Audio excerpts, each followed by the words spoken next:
Hi everyone, welcome back to Annapoorneshwari fashions.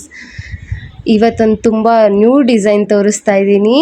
Jhumka design ಇದು ತುಂಬ ಟ್ರೆಂಡಿಂಗಲ್ಲಿದೆ ಇನ್ಸ್ಟಾದಲ್ಲಿ ಇದು. ಸೊ ಟ್ರೈ ಮಾಡೋಣ ಅಂತ ತೋರಿಸ್ತಾ ಇದ್ದೀನಿ. ನೋಡಿ, ಇದಕ್ಕೆ ಫಸ್ಟು 6 ಎಳೆ ದಾರ ಮತ್ತು 10 ನಂಬರ್ ಕ್ರೋಶ ಮತ್ತು ರಿಂಗ್ ಬೀಡ್ ಒಂದು 5 ಬೀಡ್ಸ್ ಒಂದು ಬೇಕಾಗುತ್ತೆ. ನೋಡಿ, 6 ಥ್ರೆಡ್ ಇದನ್ನು ಕೈಗೆ ಫಸ್ಟು ಸುತ್ಕೋಬೇಕು. ಬೆರಳಿಗೆ ಕೆಳಗಡೆ 3 ನಾಟ್ ಹಾಕಿಟ್ಕೊಂಡು ಅದನ್ನು ಟೈಟಾಗಿ ಇಟ್ಕೊಂಡು ರಿಂಗ್ ಬೀಡ್ಸ್ ಒಳಗಡೆ ರೌಂಡ್ ಬೀಡ್ಸು 5 ರೌಂಡ್ ಬೀಡ್ಸ್ ಹಾಕ್ಕೊಂಡು ಎರಡೂ ಒಟ್ಟಿಗೆ ತಗೋತಾ ಇದ್ದೀನಿ. ನೋಡಿ, ಕ್ರೋಶನ ಈ ಹೋಲ್ಸ್ ಒಳಗಡೆ ಹಾಕಿ ಇದು 6 ಸ್ಟ್ಯಾಂಡ್ಸ್ ಥ್ರೆಡ್ಸ್ ಇರುತ್ತಲ್ಲ ಅದನ್ನು ಈ ಬೀಡ್ಸ್ ಒಳಗಡೆ ತೊಗೋಬೇಕು. ಬೀಡ್ಸ್ ಒಳಗಡೆ ತೊಗೊಂಡು ಒಂದು ಲಾಕ್ ಮಾಡ್ಕೋಬೇಕು ಫಸ್ಟು.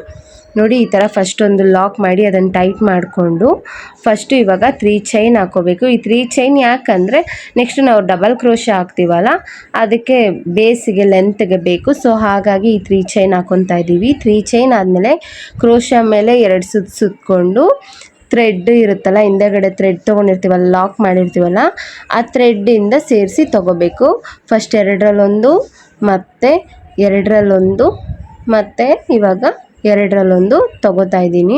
ಈ ಡಿಸೈನ್ನ ಬೇಸಿಕ್ ಕಲಿತಿರೋರು ಹಾಕೋಕ್ಕೆ ಸ್ವಲ್ಪ ಕಷ್ಟ ಆಗುತ್ತೆ. ಆಲ್ರೆಡಿ ಕ್ರೋಶ ಗೊತ್ತಿರೋರು ಆರಾಮಾಗಿ ಈ ಡಿಸೈನ್ನ ಹಾಕ್ಬೋದು. ನೋಡಿ, ಹೀಗೆ ತ್ರಿಬಲ್ ಕ್ರೋಶೆ ಬರುತ್ತೆ. ಆ್ಯಕ್ಚುಲಿ ಇದು ಸಿಂಗಲ್ ಕ್ರೋಶೆನೂ ಮಾಡ್ಕೋಬೋದು, ಡಬಲ್ ಕ್ರೋಶೆನೂ ಮಾಡ್ಕೋಬೋದು, ತ್ರಿಬಲ್ ಕ್ರೋಶೆನೂ ಮಾಡ್ಕೋಬೋದು. ನಿಮ್ಮ ಪ್ರಿಫ್ರೆನ್ಸು ಯಾವ ಥರ ಡಿಸೈನ್ ಬೇಕೋ ಆ ಥರ ಮಾಡ್ಕೊಬೋದು. ನನ್ನ ಡಿಸೈನ್ ಸ್ವಲ್ಪ ಚೆನ್ನಾಗಿ ಕಾಣಲಿ ಅಂತ ಅಂದ್ಬಿಟ್ಟು ಇದಕ್ಕೆ ನಾನು ತ್ರಿಬಲ್ ಕ್ರೋಶೆ ಮಾಡ್ತಾಯಿದ್ದೀನಿ. ಕ್ರೋಶ ಮೇಲೆ 2 ಸುತ್ತು ತೊಗೋಬೇಕು ಮತ್ತು ಅದನ್ನು ಹಿಂದೆ ರಿಂಗ್ ಹಿಂದೆಯಿಂದ ತೊಗೊಂಡು ಹಿಂದೆ ಇರೋ ಥ್ರೆಡ್ನ ಮುಂದಕ್ಕೆ ತೊಗೊಂಡು 2ರಲ್ಲೊಂದು ಆ ಥರ ಮಾಡ್ಕೊತಾ ಹೋಗಬೇಕು. ಈ ರಿಂಗ್ ಪೂರ್ತಿ ನಾನು ತ್ರಿಬಲ್ ಕ್ರೋಶೆ ಹಾಕ್ಕೊತೀನಿ. ನೋಡಿ, ಈ ಥರ ತೊಗೊಂಡು 2ರಲ್ಲೊಂದು ಮತ್ತು 2ರಲ್ಲೊಂದು ಮತ್ತು 2ರಲ್ಲಿ ಒಂದು, ಇದೇ ಥರ ಪೂರ್ತಿ ಮಾಡ್ಕೊತೀನಿ ನಾನು. ಫುಲ್ ರಿಂಗ್ ಕವರ್ ಆಗೋವರೆಗೂ ಡಬಲ್ ಕ್ರೋಶೆನ ಮಾಡ್ಕೊತೀನಿ. ಫುಲ್ ರಿಂಗ್ ಕಂಪ್ಲೀಟ್ ಆದಮೇಲೆ ಹೇಗೆ ಕಾಣುತ್ತೆ ಅಂತ ತೋರಿಸ್ತೀನಿ. ನೋಡಿ, ಇದಕ್ಕೆ ಆಲ್ಮೋಸ್ಟ್ ಒಂದು 30 ಅಷ್ಟು ಡಬಲ್ ಕ್ರೋಶೆ ಬರುತ್ತೆ ಫುಲ್ ರಿಂಗ್ಗೆ. ಫುಲ್ ಕಂಪ್ಲೀಟ್ ಆದಮೇಲೆ ಈ ಥರ ಕಾಣಿಸ್ತಿದೆ. ಥ್ರೆಡ್ನ ಕಟ್ ಮಾಡಬಾರ್ದು, ಹಾಗೆ ಕ್ರೋಶದೊಳಗಡೆ ಇಟ್ಕೊಂಡು ಒಂದು ಸ್ವಲ್ಪ ಉದ್ದ ಅಷ್ಟು ಥ್ರೆಡ್ನ ಬಿಟ್ಕೊಂಡು ಕಟ್ ಮಾಡಿಕೊಂಡು ಇವಾಗ ಬೀಡ್ಸ್ ಹಾಕಬೇಕು. ಈಗ ರಿಂಗ್ ಸುತ್ತ ಬೀಡ್ಸ್ ಹಾಕಬೇಕು. ಸೊ ಕ್ರೋಶನ ಥ್ರೆಡ್ ಒಳಗಡೆ ಈಗ ಇಟ್ಕೊಂಡು ಈಗ ಕಟ್ ಮಾಡ್ತೀನಿ. ನೋಡಿ, ಈ ಥ್ರೆಡ್ನ ಕಟ್ ಮಾಡಿ ಇದ್ರ ಜೊತೆ ಇನ್ನೊಂದು ಬೇರೆ ಕಲರ್ ಥ್ರೆಡ್ನ ಅಟ್ಯಾಚ್ ಮಾಡ್ತಾ ಇದ್ದೀನಿ. 2 ಥ್ರೆಡ್ನ ನೋಡಿ, ಗ್ರೀನ್ ಕಲರ್ ಒಂದು, ಪಿಂಕ್ ಕಲರ್ ಒಂದು ಥ್ರೆಡ್ ತೊಗೊಂಡಿದ್ದೀನಿ ನಾನು. ಈ 2 ಥ್ರೆಡ್ನ ಸೇರಿಸಿ ಇವಾಗ ಒಂದು ನಾಟ್ ಹಾಕ್ಕೊತೀನಿ. ನಾಟ್ ಹಾಕ್ಕೊಂಡು ಅದನ್ನು ಈಗ ಎಕ್ಸ್ಟ್ರಾ ಫಸ್ಟ್ ಸ್ಟಾರ್ಟಿಂಗ್ ಇಟ್ಕೊಂಡಿದ್ನಲ್ಲ ಆ ನಾಟ್ನ ಕಟ್ ಮಾಡ್ತಾ ಇದ್ದೀನಿ. ಅದು ಒಳಗಡೆ ಸೇರಿಸಿ ಹಾಕಿದ್ದೀನಿ. ಸೊ ಅದು ಕಟ್ ಮಾಡೋದ್ರಿಂದ ಈಗ ಏನು ಪ್ರಾಬ್ಲಮ್ ಇಲ್ಲ, ಗ್ಲೂ ಹಾಕೋ ಅವಶ್ಯಕತೆಯೂ ಇಲ್ಲ. 2 ಥ್ರೆಡ್ನ ಈ ಥರ ಸುತ್ತಕೊಂಡು ಈಗ ನೋಡಿ ಈ ಥರ ತೊಗೊಂಡು ಒಂದು ನಾಟ್ ಹಾಕ್ಕೊತೀನಿ. ನಾಟ್ ಹಾಕೋದ್ರಿಂದ ಗಟ್ಟಿಗಿರುತ್ತೆ. ಸೊ ಅಟ್ಯಾಚ್ ಮಾಡೋಕ್ಕೆ ಇನ್ನೇನು ಬೇರೆ ಆಪ್ಷನ್ ಇಲ್ಲ. ಬೇರೆ ಸಪ್ರೇಟಾಗಿ ನಾಟ್ ಹಾಕಿದ್ರೆ ಎಲ್ಲದಕ್ಕೂ ಗ್ಲೂ ಹಾಕ್ತಾ ಇದ್ರೆ ಅಲ್ಲೇ ಒಂದು ಬಂಚಸ್ ಆಗಿಬಿಡುತ್ತೆ, ಅವಾಗ ಡಿಸೈನ್ ಚೆನ್ನಾಗಿ ಕಾಣಲ್ಲ. ಸೊ ಹಾಗಾಗಿ ಈ ಥರ ಅಟ್ಯಾಚ್ ಮಾಡ್ತಾಯಿದ್ದೀನಿ. ಇದನ್ನು ಅಟ್ಯಾಚ್ ಮಾಡಿಬಿಟ್ಟು ಡಿಸೈನ್ ಒಳಗಡೆ ಸೇರಿಸ್ಕೊಳ್ಳೋದ್ರಿಂದ ಗಂಟು ಕಾಣಲ್ಲ. ಥ್ರೆಡ್ನ ಮಾತ್ರ ಬ್ಯಾಕ್ ಸೈಡು ಗ್ಲೂ ಹಾಕೋತೀನಿ. ನೋಡಿ, ಇವಾಗ ಆಗಿದೆ ಅಟ್ಯಾಚ್ ಮಾಡಿ. ಇದು ಫ್ರಂಟು. ಈಗ ನಾನು ಬ್ಯಾಕ್ ಸೈಡ್ ಇಟ್ಕೊಂಡು ಹಾಕ್ತಾಯಿದ್ದೀನಿ, ಯಾಕಂದರೆ ಬ್ಯಾಕ್ ಸೈಡಿಂದ ಹೋಲ್ಸು ನೀಟಾಗಿ ಕಾಣುತ್ತೆ ಬೀಡ್ಸ್ ಹಾಕೋಕ್ಕೆ. ಸೊ ಹಾಗಾಗಿ ಕಟ್ ಮಾಡಿದ್ನಲ್ಲ ಆ ಥ್ರೆಡ್ನ ಗ್ಲೂ ಹಾಕಿ ಇವಾಗ ಸ್ಟಿಕ್ ಮಾಡ್ತಾಯಿದ್ದೀನಿ. ನೋಡಿ, ಇಷ್ಟೇ. ಇದೊಂದೇ ಸ್ಟಿಕ್ ಗ್ಲೂ ಬರುತ್ತೆ. ಅದಾದಮೇಲೆ ಎಂಡಾದಮೇಲೆ ಅದೊಂದು ಸತಿ ಗ್ಲೂ ಹಾಕೋದು ಬರುತ್ತೆ. ಪದೇ ಅದಕ್ಕೆಲ್ಲ ನಾವು ಇದಕ್ಕೆಲ್ಲ ಗಂಟು ಹಾಕೊಂಡು ಗ್ಲೂ ಹಾಕ್ತಾಯಿದ್ರೆ ತುಂಬ ಅದೇ ಬಂಚಸ್ ಆಗಿಬಿಡುತ್ತೆ. ಸೊ ಹಾಗಾಗಿ ಅದಕ್ಕೆ ಗ್ಲೂ ಹಾಕಿಲ್ಲ, ಇದಕ್ಕೆ ಮಾತ್ರ ಥ್ರೆಡ್ಸ್ ಗ್ಲೂ ಹಾಕಿ ಈಗ ನೆಕ್ಸ್ಟು ಬೀಡ್ಸ್ ಹಾಕ್ಕೊಂಡು ಹೋಗ್ತೀನಿ. ಯಾವ ಥರ ಬೀಡ್ಸ್ ಹಾಕಬೇಕು ಅಂತ ತೋರಿಸ್ತೀನಿ. ನೋಡಿ, ಇವಾಗ ಈ ಲೂಪ್ ಇರುತ್ತಲ್ಲ ಅದರೊಳಗಡೆ ಕ್ರೋಶ ಹಾಕಿ ಇದನ್ನು ಲೂಪ್ನ ಸ್ವಲ್ಪ ಲೂಸ್ ಮಾಡ್ಕೋಬೇಕು. ಲೂಪ್ ಇಷ್ಟು ಟೈಟಾಗಿದ್ದರೆ ಬೀಡ್ಸ್ ಹಾಕೋಕ್ಕಾಗಲ್ಲ. ಸೊ ಹಾಗಾಗಿ ಲೂಪ್ನ ಲೂಸ್ ಮಾಡಿಕೊಂಡು ಕ್ರೋಶ ಒಳಗಡೆ ಈ ಥರ ಬೀಡ್ಸ್ ತೊಗೊಂಡು ನೋಡಿ ಹಿಂಗೆ ಲೂಪ್ ಒಳಗಡೆ ಬೀಡ್ಸ್ನ ಹಾಕಿ ಹೋಲ್ಸ್ ಕಾಣ್ತಾ ಇದೆಯಲ್ಲ ಅದರೊಳಗಡೆ ಈಗ ಥ್ರೆಡ್ಸ್ ಹಾಕಿ ಈ ಥರ ತೊಗೊತೀನಿ. ಇದು ಫುಲ್ಲು ಹೋಲ್ಸಿಗೂ ಬೀಡ್ಸ್ ಹಾಕಿದ್ರೆ ತುಂಬ ಹತ್ರ ಆಗಿಬಿಡುತ್ತೆ, ಚೆನ್ನಾಗಿ ಬರಲ್ಲ. ಸೊ ಹಾಗಾಗಿ ಪ್ರತಿ ಬೀಡ್ಸ್ಗೂ ಒಂದೊಂದು ಹೋಲ್ನ ಸ್ಕಿಪ್ ಮಾಡ್ತಾಯಿದ್ದೀನಿ. ನಿಮಗೆ ಕಾಣಿಸ್ತಾ ಇರ್ಬೋದು ನೋಡಿ, ಪ್ರತಿ ಹೋಲ್ಸ್ಗೂ ಪ್ರತಿ ಬೀಡ್ಸ್ಗೂ ಒಂದೊಂದು ಹೋಲ್ಸ್ನ ಸ್ಕಿಪ್ ಮಾಡ್ತಾಯಿದ್ದೀನಿ. ಆಗ ಫಿನಿಶಿಂಗ್ ನೀಟಾಗಿ ಬರುತ್ತೆ, ತುಂಬ ಹತ್ರನೂ ಆಗಲ್ಲ. ನೋಡಿ ಇವಾಗ ನೋಡಿ ಈಗ ಬೀಡ್ಸ್ ಹಾಕ್ಕೊಂಡಿದ್ದೀನಿ. ಒಂದು ಹೋಲ್ನ ಸ್ಕಿಪ್ ಮಾಡಿ ಪಕ್ಕದ ಹೋಲ್ಗೆ ನಾನು ಬೀಡ್ಸ್ನ ಹಾಕ್ತಾಯಿದ್ದೀನಿ. ಕಾಣಿಸ್ತಿದ್ಯಾ ನೋಡಿ, ಇದೇ ಥರನೇ ಈ ರಿಂಗ್ ಪೂರ್ತಿ ನಾನು ಇದೇ ಥರನೇ ಬೀಡ್ಸ್ ಹಾಕ್ಕೊತೀನಿ. ಈ ಥರ ಮಾಡೋದ್ರಿಂದ ನೀಟಾಗಿ ಗ್ಯಾಪ್ ಅಡ್ಜಸ್ಟ್ ಆಗುತ್ತೆ ಬೀಡ್ಸ್ಗೆ, ರಿಂಗು ಚೆನ್ನಾಗಿ ಕಾಣುತ್ತೆ. ತುಂಬ ಹತ್ರ ಬೀಡ್ಸ್ ಇದ್ರೂ ಚೆನ್ನಾಗಿ ಕಾಣಲ್ಲ. ಈ ಥರ ದೂರ ಹಾಕೋದ್ರಿಂದ, ಒಂದು ಸ್ಕಿಪ್ ಮಾಡಿ ಹಾಕೋದ್ರಿಂದ ಗ್ರೀನ್ ಥ್ರೆಡ್ಡು ಕಾಣುತ್ತೆ, ಡಬಲ್ ಕಲರ್ ಕಾಣೋದ್ರಿಂದ ಫಿನಿಶಿಂಗು ಚೆನ್ನಾಗಿ ಕಾಣುತ್ತೆ. ನೋಡಿ ಇವಾಗ ಪೂರ್ತಿ ಆಗಿದೆ. ಇನ್ನೊಂದು ಬೀಡ್ಸ್ ಹಾಕಿ ಆ್ಯಡ್ ಮಾಡ್ತಾಯಿದ್ದೀನಿ. ಈ ಥರ ಆದಮೇಲೆ 2 ಚೈನ್ಸ್ ಹಾಕ್ಬಿಟ್ಟು ಅದನ್ನು ಕಟ್ ಮಾಡಿ ಲಾಕ್ ಮಾಡ್ಕೋಬೇಕು. ಇದನ್ನು ಸ್ವಲ್ಪ ಉದ್ದ ಬಿಟ್ಕೊಂಡು ಕಟ್ ಮಾಡ್ಕೊತ ಇದ್ದೀನಿ, ಯಾಕಂದರೆ ನೆಕ್ಸ್ಟು ಜುಮ್ಕಾಗೆ ಟೈ ಮಾಡೋಕ್ಕೆ ಬೇಕು. ಸೊ ಹಾಗಾಗಿ ಇದನ್ನು ಸ್ವಲ್ಪ ಉದ್ದ ಬಿಟ್ಕೊಂಡು ಈ ಥರ ಕಟ್ ಮಾಡ್ಕೊತಾ ಇದ್ದೀನಿ. ನೋಡಿ ಇದು ಸ್ಟಡ್ ರೆಡಿ ಆಯಿತು. ಮೇಲ್ಗಡೆ ಕೆಳಗಡೆ ಜುಮ್ಕಾ ರೆಡಿ ಮಾಡ್ಕೊಳ್ಳೋಕ್ಕೆ ಇವಾಗ ತೋರಿಸ್ತಾ ಇದ್ದೀನಿ. ಇದು 6 ಎಳೆ ಥ್ರೆಡ್ಡು. ಈ ಥರ ಕ್ರೋಶನ 2 ಸುತ್ತು ಸುತ್ತಕೊಂಡು ಅದನ್ನು ಈ ಥರ ಟೈಟಾಗಿ ಎಳ್ದಿಡ್ಕೋಬೇಕು. ನೋಡಿ ಈ ಥರ ಟೈಟಾಗಿ ಎಳ್ದಿಡ್ಕೊಂಡು ಸುತ್ತಿದ್ದೀವಲ್ಲ ಅದರೊಳಗಡೆ 6 ಎಳೆ ಥ್ರೆಡ್ನ ಹಿಂಗೆ ಎಳ್ಕೊಂಡ್ರೆ ನಾಟ್ ಆಗುತ್ತೆ. ಇದು ನಾಟ್ ಆದಮೇಲೆ ಇದಕ್ಕೆ ನಾವು 7 ಚೈನ್ ಹಾಕ್ಕೊತಾ ಇದ್ದೀವಿ. 7 ಚೈನು ಇದು ಸ್ಟಾರ್ಟಿಂಗ್ ಬೇಸಿಗೆ ಬೇಕಲ್ಲ ಇದಕ್ಕೆ ಜುಮ್ಕಾಗೆ, ಸೊ ಅದಕ್ಕಾಗಿ 7 ಚೈನ್ ಹಾಕ್ಕೊತಾ ಇದ್ದೀನಿ. ಈ ಥರ 7 ಚೈನ್ ಆದಮೇಲೆ ಫಸ್ಟು ಸ್ಟಾರ್ಟಿಂಗ್ ಲಾಕ್ ಮಾಡ್ಕೊಂಡಿರ್ತೀವಲ್ಲ, ಸ್ಟಾರ್ಟಿಂಗ್ ಚೈನ್ ಹಾಕ್ಕೊಂಡಿರ್ತೀವಲ್ಲ, ಆ ಚೈನ್ದು ಒಂದು ಸೈಡ್ ಲೂಪ್ನ ಈ 7ನೇ ಚೈನ್ ಲಾಕ್ ಒಳಗಡೆ ಈ ಥರ ಎಳ್ಕೊಬೇಕು. ನೋಡಿ ಈ ಥರ ಎಳ್ಕೊಂಡು ನೆಕ್ಸ್ಟು ಒಂದು ಚೈನ್ ಲಾಕ್ ಮಾಡ್ಕೋಬೇಕು. ಈ ಥರ ಚೈನ್ ಲಾಕ್ ಮಾಡಿಕೊಂಡು ನೆಕ್ಸ್ಟು ಇದು 7 ಚೈನ್ಸ್ ಹಾಕಿದ್ದೀವಲ್ಲ ಇದ್ರ ಮೇಲೆ ಸಿಂಗಲ್ ಕ್ರೋಶೆ ಮಾಡ್ಕೊತ ಹೋಗಬೇಕು. ಈ ಲಾಕ್ ಮಾಡ್ಕೊಂಡಿರ್ತೀವಲ್ಲ, ಉಳಿದಿರೋ ಥ್ರೆಡ್ ಇರುತ್ತಲ್ಲ ಅದನ್ನು ಸೇರಿಸಿ ಸಿಂಗಲ್ ಕ್ರೋಶಾಸು ಮಾಡ್ಕೊತ ಹೋಗ್ಬೇಕು. ನೋಡಿ ರಿಂಗ್ ಮಾಡ್ಕೊಂಡಿದ್ದೀನಲ್ಲ ಈಗ ಅದರೊಳಗಡೆ ನಾನು ಸಿಂಗಲ್ ಕ್ರೋಶೆನ ಮಾಡ್ಕೊತ ಹೋಗ್ತಿದ್ದೀನಿ. ನೋಡಿ ಇದು ಲಾಕ್ ಮಾಡಿರೋ ಥ್ರೆಡ್ ಉಳಿದಿದೆಯಲ್ಲ ಅದರೊಳಗಡೆನೂ ನಾನು ಅದನ್ನು ಒಳಗಡೆ ಸೇರಿಸ್ಕೊಂಡು ಲಾಕ್ ಮಾಡ್ಕೊತಾ ಇದ್ದೀನಿ. ನೋಡಿ ಈ ಥರ ಥ್ರೆಡ್ನ ಹಿಂದೆಯಿಂದ ಮುಂದಕ್ಕೆ ತಗೊಂಡು ಸಿಂಗಲ್ ಕ್ರೋಶೆನ ಮಾಡ್ಕೊತ ಹೋಗಬೇಕು. ಫುಲ್ಲು ಲೂಪ್ ಕವರ್ ಆಗೋವರೆಗೂ ಇದನ್ನು ಸಿಂಗಲ್ ಕ್ರೋಶೆ ಮಾಡ್ಕೋಬೇಕು. ಇದು ಫುಲ್ ಲೂಪ್ ಕವರ್ ಆದಮೇಲೆ ಯಾವ ಥರ ಕಾಣಿಸುತ್ತೆ ಅಂತ ತೋರಿಸ್ತೀನಿ ನೋಡಿ. ಇದು ವಿಡಿಯೋ ಲೆಂತ್ ಆಗಿಬಿಡುತ್ತೆ ಅಂದ್ಬಿಟ್ಟು ಫಾಸ್ಟ್ ಫಾರ್ವರ್ಡ್ ಮಾಡಿ ಹಾಕಿದ್ದೀನಿ. ಸೊ ಹಾಗಾಗಿ ಫುಲ್ ಫಾಸ್ಟಾಗಿದೆ. ನೋಡಿ ಈಗ ಫುಲ್ ಲುಕ್ ಕ್ಲಿಯರ್ ಆದಮೇಲೆ ಈ ಥರ ಕಾಣಿಸ್ತಾ ಇದೆ. ಈ ಥರ ತಿಕ್ಕಾಗಿ ಬಂದಿರುತ್ತೆ. ಈ ಥರ ಸ್ಟ್ರೆಂತ್ ಇದ್ದರೆ ನೆಕ್ಸ್ಟು ಡಿಸೈನ್ ಹಾಕೋಕ್ಕೆ ಸರಿ ಹೋಗುತ್ತೆ. ನೋಡಿ ಈ ಥರ ಕಾಣ್ತಿದೆ. ಈಗ ನೆಕ್ಸ್ಟ್ ಇದ್ರ ಮೇಲೇ ನಾವು ಡಬಲ್ ಕ್ರೋಶೆನ ಮಾಡ್ಕೊತಾ ಹೋಗ್ತೀವಿ. ನೋಡಿ ಇದಾದಮೇಲೆ ಫುಲ್ ಲೂಪು ಫುಲ್ ಫಿನಿಶ್ ಆದಮೇಲೆ ಫಸ್ಟು ಇವಾಗ ನಾನು 3 ಚೈನ್ನ ಹಾಕೋತಾ ಇದ್ದೀನಿ. ನೋಡಿ ಈಗ 3 ಚೈನ್ಸ್ ಆದಮೇಲೆ ಕ್ರೋಶ ಮೇಲೆ ಒಂದು ಸುತ್ತಕೊಂಡು ಈ ಚೈನ್ಗಳು ಕಾಣ್ತಾ ಇರುತ್ತಲ್ವ, ನಾವು ಸಿಂಗಲ್ ಕ್ರೋಶೆ ಮಾಡ್ಕೊಂಡಿದ್ದೀವಲ್ಲ ಆ ಚೈನ್ಗಳು ಕಾಣ್ತಾ ಇರುತ್ತಲ್ಲ, ಆ ಪ್ರತಿ ಒಂದು ಚೈನಿಗೂ ಡಬಲ್ ಕ್ರೋಶೆ ಮಾಡ್ಕೊತಾ ಹೋಗಬೇಕು. ಫುಲ್ಲು ಸುತ್ತಲೂ ಮಾಡಿಕೊಂಡಾಗ ನಿಮಗೆ ಫಸ್ಟ್ ಜುಮ್ಕಾ ಕ್ರಿಯೇಟ್ ಆಗುತ್ತೆ. ಜುಮ್ಕಾ ಬೇಸು ನೋಡಿ ಕ್ರೋಶ ಮೇಲೆ ಒಂದು ಸುತ್ತಕೊಂಡು ಎರಡರಲ್ಲೊಂದು ಹೀಗೆ ಸುತ್ತಲೂ ಮಾಡ್ಕೊತಾ ಹೋಗಬೇಕು. ನೋಡಿ ಕ್ರೋಶದು ಹೋಲ್ ಕಾಣ್ತಾ ಇದೆ ಅಲ್ವಾ, ಸಿಂಗಲ್ ಕ್ರೋಶೆ ಮಾಡಿರೋದು. ಆ ಹೋಲಿಗೆ ಕ್ರೋಶ ತೊಗೊಂಡು ಹಿಂದೆ ಇರೋ ಥ್ರೆಡ್ನ ಮುಂದಕ್ಕೆ ತೊಗೊಂಡು ಎರಡರಲ್ಲೊಂದು ಈ ಥರ ಫುಲ್ ಸುತ್ತಲೂ ಮಾಡ್ಕೊತಾ ಹೋಗಬೇಕು. ನೋಡಿ ಹೇಗೆ ಕಾಣಿಸ್ತಿದೆ. ನೀಟಾಗಿ ಫಿನಿಶಿಂಗ್ ಕೊಡಬೇಕು. ಟೈಟಾಗಿ ಹಿಡ್ಕೊಂಡು ಮಾಡಬೇಕು. ಒಂದು ಕಡೆ ಲೂಸು ಒಂದು ಕಡೆ ಟೈಟ್ ಮಾಡಿದ್ರೆ ಜುಮ್ಕಾ ನೀಟಾಗಿ ಬರಲ್ಲ. ಎಲ್ಲನೂ ಒಂದೇ ಲೆಂತ್ಗೆ ಮಾಡ್ಕೊತಾ ಹೋಗಬೇಕು. ಇದನ್ನು ತ್ರಿಬಲ್ ಕ್ರೋಶೆನೂ ಮಾಡ್ಕೊಬೋದು, ಬಟ್ ಜುಮ್ಕಾ ಅಷ್ಟು ಫಿನಿಶಿಂಗ್ ಬರಲ್ಲ, ಟೈಟಾಗಿ ಬರಲ್ಲ. ಸೊ ಹಾಗಾಗಿ ನಾನು ಇದನ್ನು ಡಬಲ್ ಕ್ರೋಶೆನೇ ಮಾಡ್ಕೊತಾ ಇದ್ದೀನಿ. 3 ಲೇಯರ್ ಬರುತ್ತೆ ಇದು ಆ್ಯಕ್ಚುಲಿ. ಇದು ಫಸ್ಟ್ನೇ ಲೇಯರು ನಾನು ಮಾಡ್ತಾ ಇರೋದು. ಇದಾದಮೇಲೆ ಇನ್ನೂ ಇದೇ ಥರ 2 ಡಬಲ್ ಕ್ರೋಶೆಸ್ಸು ಬರುತ್ತೆ. ನೋಡಿ ಹೇಗೆ ಕಾಣ್ತಿದೆ ಅಂತ. ಇದು ಲಾಸ್ಟ್ ಫುಲ್ಲು ಸುತ್ತಲೂ ಆದಮೇಲೆ ಈ ಥರ ಲಾಕ್ ಮಾಡ್ತಾಯಿದ್ದೀನಿ. ಈ ಥರ ಲಾಕ್ ಆದಮೇಲೆ ಮತ್ತೆ ನಾನು ಏನು ಮಾಡ್ತಾಯಿದ್ದೀನಿ, ನೆಕ್ಸ್ಟು ಬೇಸ್ಗೆ 3 ಚೈನ್ನ ನೆಕ್ಸ್ಟ್ ಸ್ಟೆಪ್ಗೆ ಮತ್ತೆ 3 ಚೈನ್ ಹಾಕ್ಕೊಂಡು ನೋಡಿ ಈ ಥರ ಬಟ್ಲೆ ಶೇಪ್ ಬಂದಿದೆ ಅಲ್ಲ, ಅದೇ ನೆಕ್ಸ್ಟ್ ಇವಾಗ ಡಬಲ್ ಕ್ರೋಶೆ ಮಾಡಿದ್ವಲ್ಲ ಅದರಲ್ಲಿ ಚೈನ್ಸ್ ಲಾಕ್ ಕಾಣ್ತಾ ಇರುತ್ತಲ್ಲ ಹೋಲ್ಸು, ಅದಕ್ಕೆ ಮತ್ತೆ ಡಬಲ್ ಕ್ರೋಶೇಸ್ನ ಮಾಡ್ಕೊತಾ ಹೋಗಬೇಕು. ಇದು 2ನೇ ಬೇಸ್ ಆಗಿರುತ್ತೆ. ಇದಾದಮೇಲೆ ನೆಕ್ಸ್ಟು ಮತ್ತೆ ಥರ್ಡ್ ಒನ್ ಇರುತ್ತೆ, ಥರ್ಡ್ ಲೇಯರ್ ಡಬಲ್ ಕ್ರೋಶೆನ ಹಾಕ್ಕೋಬೇಕು. ನೋಡಿ ಸೇಮ್ ಹಂಗೇನೆ ಆ ಚೈನ್ ಲಾಕ್ಸ್ ಹೋಲ್ ಕಾಣ್ತಾ ಇರುತ್ತಲ್ಲ, ಅದು ಪ್ರತಿಯೊಂದು ಹೋಲಿಗೂ ಹಾಕ್ಕೊತಾ ಹೋಗಬೇಕು. ಯಾವ ಹೋಲು ಗ್ಯಾಪ್ ಬಿಡೋ ಹಾಗಿಲ್ಲ. ಈ ಡಿಸೈನಿಗೆ ಮಾತ್ರ ಪ್ರತಿಯೊಂದು ಹೋಲಿಗೂ ಹಾಕಬೇಕು, ಆವಾಗ ನೀಟಾಗಿ ಪರ್ಫೆಕ್ಟಾಗಿ ಬರುತ್ತೆ. ಸ್ಕಿಪ್ ಮಾಡಿದ್ರೆ ಒಂದು ಕಡೆ ಟೈಟು ಲೂಸ್ ಆಗುತ್ತೆ, ಅದು ನೀಟಾಗಿ ರೌಂಡು ಜುಮ್ಕಾ ರೌಂಡು ನೀಟಾಗಿ ಬರಲ್ಲ.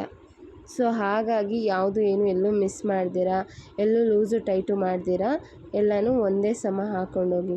ಇದು 3 ಲೇಯರು ಫಿನಿಶ್ ಆದಮೇಲೆ ಹೇಗೆ ಕಾಣುತ್ತೆ ಅಂತ ತೋರಿಸ್ತೀನಿ. ಕಂಪ್ಲೀಟ್ ಆದಮೇಲೆ ಈ ಥರ ಕಾಣಿಸ್ತಿದೆ ನೋಡಿ. 3 ಲೇಯರ್ ಆಗಿದೆ, ಫಿನಿಶಿಂಗ್ ಈ ಥರ ಬಂದಿದೆ ನೋಡಿ. ಎಷ್ಟು ನೀಟಾಗಿ ಕಾಣ್ತಾ ಇದೆ, ಎಲ್ಲನೂ ಒಂದೇ ಸಮ ಕಾಣ್ತಿದೆ ನೋಡಿ. ಹಿಂದೆ ಮುಂದೆ ಎಲ್ಲ ಒಂದೇ ಸಮ ಕಾಣ್ತಿದೆ. ಇದು ಫುಲ್ಲು ಕಂಪ್ಲೀಟ್ ಆದಮೇಲೆ ಇದಕ್ಕೂ ನಾವು ಸ್ಟಡ್ಗೆ ರೆಡಿ ಮಾಡಿದ್ವಲ್ಲ, ಇನ್ನೊಂದು ಕಲರ್ ಹಾಕಿ ಬೀಡ್ಸ್ ಹಾಕಿದ್ವಲ್ಲ, ಅದೇ ಥರನೇ ಇವಾಗ ಇನ್ನೊಂದು ಥ್ರೆಡ್ಡನ್ನು ಅಟ್ಯಾಚ್ ಮಾಡಬೇಕು. ಸೊ ಹಾಗಾಗಿ ಇದನ್ನು ಅಟ್ಯಾಚ್ ಮಾಡಿ ಕಟ್ ಮಾಡಿ ಇದ್ರೊಳಗಡೆ ಜುಮ್ಕಾ ಒಳಗಡೆ ಅದನ್ನು ಕಟ್ ಮಾಡಿರೋ ಥ್ರೆಡ್ನ ಸ್ಟಿಕ್ ಮಾಡ್ತಾಯಿದ್ದೀನಿ ನೋಡಿ.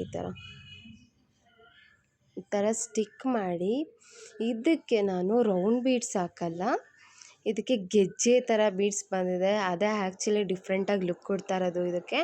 ಅದನ್ನ ಹೇಗೆ ಹಾಕಬೇಕು ಏನು ಅಂತ ತೋರಿಸ್ತೀನಿ ನೋಡಿ. ಇವಾಗ ನೆಕ್ಸ್ಟು ನೋಡಿ, ಅದು ಸ್ವಲ್ಪ ಸ್ಟಿಕ್ ಆಗಲಿ ಅದಕ್ಕೋಸ್ಕರ ಬಿಟ್ಟಿದ್ದೆ, ನೀಟಾಗಿ ಕಂಪ್ಲೀಟ್ ಆಗಲಿ ಅಂತ. ನೋಡಿ ಇದೇ ಗೆಜ್ಜೆ ಥರ ಬೀಡ್ಸು, ಇದೇ ಆ್ಯಕ್ಚುಲಿ ತುಂಬ ಲುಕ್ ಕೊಡ್ತಿದೆ.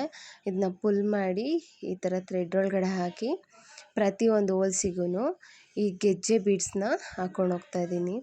ಡಿಟ್ಟೋ ಗೆಜ್ಜೆ ಥರನೇ ಇದೆ, ಬಟ್ ಸೌಂಡ್ ಬರ್ತಾಯಿಲ್ಲ ಅಷ್ಟೇ. ನೋಡಿ ಪ್ರತಿಯೊಂದು ಹೋಲ್ಸಿಗೂ ಈ ಗೆಜ್ಜೆ ಬೀಡ್ಸ್ನ ಆ್ಯಡ್ ಮಾಡ್ತಾ ಹೋಗ್ತೀನಿ. ನೋಡಿ ಎಷ್ಟು ಚೆನ್ನಾಗಿ ಕಾಣ್ತಾ ಇದೆ.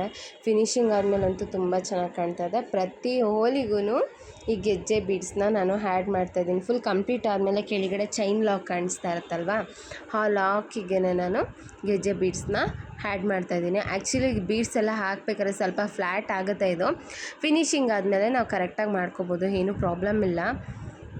ನೋಡಿ ಈ ಥರ ಇದು ಫ್ರಂಟು. ನಾನು ಬ್ಯಾಕ್ ಸೈಡಿಂದ ಬೀಡ್ಸ್ನ ಅಂದರೆ ಒಳಗಡೆಯಿಂದ ಬೀಡ್ಸ್ನ ಆ್ಯಡ್ ಮಾಡ್ತಾಯಿದ್ದೀನಿ ನೋಡಿ. ಈ ಥರ ಲೂಪ್ನ ನೋಡಿ, ಈ ಥರ ಲೂಪ್ ಒಳಗಡೆ ಹಾಕಿರೋ ಗೆಜ್ಜೆ ಬೀಡ್ಸ್ ಅದು ಲಾಕ್ ಮಾಡ್ತಾಯಿದ್ದೀನಿ ನೋಡಿ. ಈ ಥರ ಸಿಂಗಲ್ ಕ್ರೋಶೆ ಮಾಡಿಕೊಂಡು ಲಾಕ್ ಮಾಡ್ಕೋಬೇಕು. ಲೂಪ್ನ ಈ ಥರ ಪುಲ್ ಮಾಡಿ ಪ್ರತಿಯೊಂದು ಗೆಜ್ಜೆ ಬೀಡ್ಸ್ನ ಆ್ಯಡ್ ಮಾಡಿ ಲಾಕ್ ಮಾಡ್ಕೋಬೇಕು ನೋಡಿ. ಈ ಥರ ಬೀಡ್ಸ್ ಹಾಕಿ ಆ್ಯಡ್ ಮಾಡ್ತಾಯಿದ್ದೀನಿ. ಫುಲ್ಲು ಫಿನಿಶ್ ಆದಮೇಲೆ ಯಾವ ಥರ ಕಾಣ್ತಿದೆ ನೋಡಿ. ಚೆನ್ನಾಗಿ ಕಾಣ್ತಿದೆ ಅಲ್ಲ. ನಮ್ಮ ಟ್ರೆಡಿಷನ್ ಇಂಡಿಯನ್ ಟ್ರೆಡಿಷ್ನಲ್ ಏನು ಮಾಡಿದ್ರೆ ಸಕ್ಕತ್ತಾಗಿ ಕಾಣುತ್ತೆ. ಇದು ಫುಲ್ ಕಂಪ್ಲೀಟ್ ಆಗಿದೆ. ಲಾಸ್ಟಲ್ಲಿ ಒಂದು ಬೀಡ್ಸ್ನ ಆ್ಯಡ್ ಮಾಡಿ ಫಿನಿಶಿಂಗ್ ಮಾಡ್ತಾಯಿದ್ದೀನಿ. ಫಿನಿಶಿಂಗ್ ನೋಡಿ ಈ ಥರ ಲಾಕ್ ಮಾಡಿ ಮತ್ತೆ ಫಸ್ಟ್ ಗೆಜ್ಜೆ ಸ್ಟಾರ್ಟ್ ಮಾಡಿದ್ವಲ್ಲ ಆ ಚೈನ್ ಒಳಗಡೆನೂ ಇನ್ನೊಂದು ಲಾಕ್ ಮಾಡಬೇಕು. ಅವಾಗೆಲ್ಲ ನೀಟಾಗಿ ಹತ್ರ ಲಾಕ್ ಆಗುತ್ತೆ. ಇದಾದಮೇಲೆ 2 ಚೈನ್ಸ್ ಹಾಕ್ಬಿಟ್ಟು ಥ್ರೆಡ್ನ ಹಿಂದಕ್ಕೆ ಪುಲ್ ಮಾಡಿ ಅದಕ್ಕೆ ಗ್ಲೂ ಹಾಕಿ ಇದು ಜುಮ್ಕಾ ಒಳಗಡೆ ಸ್ಟಿಕ್ ಮಾಡಬೇಕು ನೋಡಿ. ಫ್ಲ್ಯಾಟಾಗಿತ್ತಲ್ವ, ಈಗ ನೋಡಿ ಎಷ್ಟು ಚೆನ್ನಾಗಿ ಕಾಣ್ತಾ ಇದೆ. ಎಲ್ಲ ಒಂದೇ ಸಮ ಬಂದಿದೆ, ನೀಟಾಗಿ ಬಂದಿದೆ. ಇದನ್ನು ಥ್ರೆಡ್ಡು ಉದ್ದ ಇರೋದನ್ನ ಕಟ್ ಮಾಡಿಬಿಟ್ಟು ನಾನು ಜುಮ್ಕಾ ಒಳಗಡೆ ಸ್ಟಿಕ್ ಮಾಡಿಬಿಡ್ತೀನಿ. ಯಾವ ಥ್ರೆಡ್ಡೂ ಬಿಡಬೇಡಿ, ಯಾವ್ದಾದ್ರು ಥ್ರೆಡ್ ಸಿಗಾಕೊಂಡಿದ್ರೆ ಅದನ್ನ ಎಳೆದ್ಬಿಟ್ಟು ನೀಟಾಗಿ ಪುಲ್ ಮಾಡಿ ಅದನ್ನು ಸ್ಟಿಕ್ ಮಾಡಿ ನೋಡಿ. ಈಗ ಜುಮ್ಕಾ ಒಳಗಡೆ ಸ್ಟಿಕ್ ಮಾಡಿದ್ದೀನಿ. ಇದನ್ನು ಸ್ವಲ್ಪ ಹೊತ್ತು ನಾನು ಡ್ರೈ ಆಗೋಕ್ಕೆ ಬಿಡ್ತೀನಿ. ನೀವು ಏನೇ ಮಾಡಬೇಕಾದ್ರೂ ಗ್ಲೂ ಹಾಕಿದಾಗ ಸ್ವಲ್ಪ ಹೊತ್ತು ಡ್ರೈ ಆಗೋಕ್ಕೆ ಬಿಡಬೇಕು, ಆವಾಗ ಫಿನಿಶಿಂಗು ನೀಟಾಗಿ ಬರುತ್ತೆ. ಈಗ ಜುಮ್ಕಾನು ಸ್ಟಡ್ಡನ್ನು ಇದು ಎರಡೂ ಅಟ್ಯಾಚ್ ಮಾಡ್ತೀನಿ.